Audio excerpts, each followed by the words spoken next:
CNN. When people talk about Donald Trump's future, they almost always focus on whether or not he will run for president in 2020. That's the wrong question to ask. The right question is this: just how much jeopardy, legally and financially, is Trump in over the next few years? And I was reminded of that point Thursday while reading Joan Biskovic's terrific piece about the ongoing delay at the Supreme Court over whether Manhattan District Attorney Cyrus Vance can get access to Trump's tax returns and financial record. Trump's team of lawyers continue to fight the release of those records, with a brief expected to be filed next month asking the court to hear oral arguments on whether Trump prevails in this specific case or not. He still faces an absolute legion of among them: 1.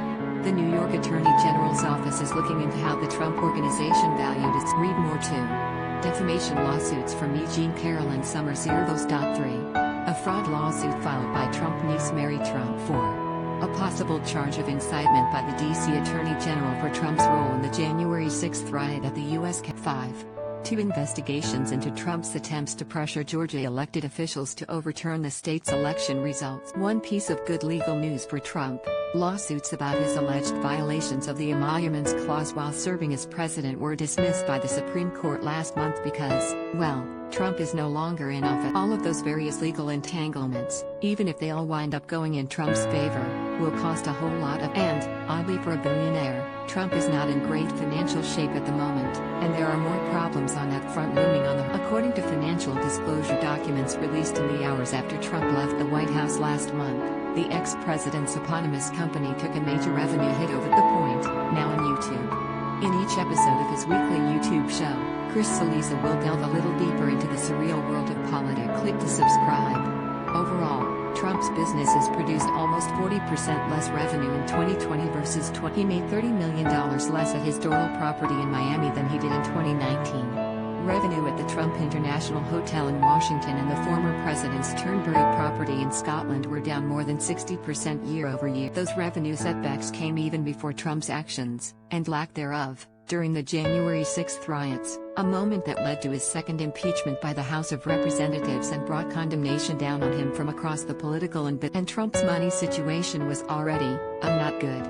Consider what we know about his financial status via the New York Times reporting on his. As the Times' David Leonhardt noted before the 2020 election, Trump appears to be responsible for loans totaling $421 million, most of which is coming due within 4 years. Should he win re-election, his lenders could be placed in the unprecedented position of weighing whether to foreclose on us. Whether he wins or loses, he will probably need to find new ways to use his brand, and his popularity among tens of millions of Americans, to make. The Supreme Court is still sitting on Trump's tax returns, and Justice aren't saying why Trump didn't win which means that any protections, or concessions, that financial institutions might be willing to extend to a sitting president no longer exist. And out of the White House, and with a brand badly damaged by his actions in the White House, culminating in his role in the January 6 riot, Trump's earning power, particularly from new revenue streams, appears limited. If past his prologue, Trump's approach to this growing cloud of legal and financial troubles will be to sue and compromise. This, from the New York Times about a Chicago skyscraper built by Trump that led to him to incur $287 million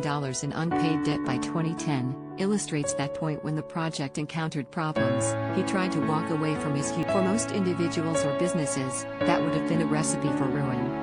But tax return data, other records and interviews show that rather than warring with a notoriously litigious and headline-seeking client, lenders Trump's lack, exactly what he seemed to have been counting on. Trump has regularly bragged about his prowess in this regard. Does anyone know more about litigation than Trump? Trump said of himself on the campaign trail in 2016, "I'm like a PhD in litigation."